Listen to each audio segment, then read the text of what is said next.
Hi దోస్తానీస్, welcome to our Dosti channel. ఈరోజు దొండకాయ వెల్లుల్లి కారం చేయబోతున్నామండి.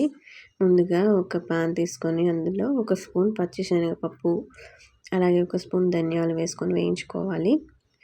కొద్దిగా జీలకర్ర కూడా యాడ్ చేయాలి. కొంచెం దూరగా వేయించుకోవాలండి. ఇప్పుడు 5 ఎండుమిర్చిని యాడ్ చేసుకొని వేయించుకోవాలండి. వేగిన తర్వాత చల్లార్చుకోవాలి. ఇప్పుడు అదే ప్యాన్లో కొద్దిగా ఆయిల్ పోసుకొని దొండకాయ ముక్కలను వేయించుకోవాలండి. నేనైతే ఒక 1/2 కేజీ తీసుకున్నానండి దొండకాయలు. ఇప్పుడు ఆయిల్లో వీటిని వేయించుకోవాలి. తొందరగా వేగడానికి మాడకుండా కొద్దిగా సాల్ట్ యాడ్ చేశాను.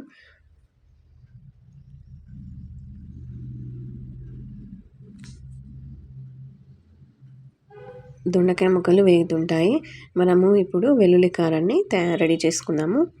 ఇప్పుడు అదే మిక్సీ జార్లో వేయించుకున్న దినుసులు వేసుకొని, అలాగే 10 నుంచి 15 వెల్లుల్లి రెబ్బలు, అలాగే ఒక స్పూన్ కారం, టేస్టీకి సరిపడా సాల్ట్ వేసుకొని గ్రైండ్ చేసుకోవాలి. ఇప్పుడు పౌడర్ రెడీ అయిపోయింది కదా. దొండకాయ ముక్కలు వేగాయో చూసుకుందాము. కొద్దిగా పసుపు యాడ్ చేసుకొని కలుపుకోవాలి.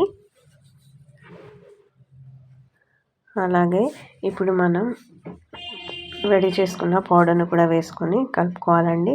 మొత్తం అంతా చక్కగా కలుపుకోవాలి. ఇక్కడ నేను ఎండుమిర్చి బాగా తీసుకోలేదండి. మొత్తం ఎండుమిర్చితో చేస్తే అంత టేస్టీ రాదు, అందుకే కొద్దిగా కారం యాడ్ చేసుకొని చేసుకున్నాను. దొండకాయ ముక్కల నుండి ఆయిల్ ప్యాన్కి విడిపోతుందో అప్పుడు దొండకాయ వెల్లుల్లి కారం రెడీ అయినట్టేనండి. Please subscribe, share, like. Thank you.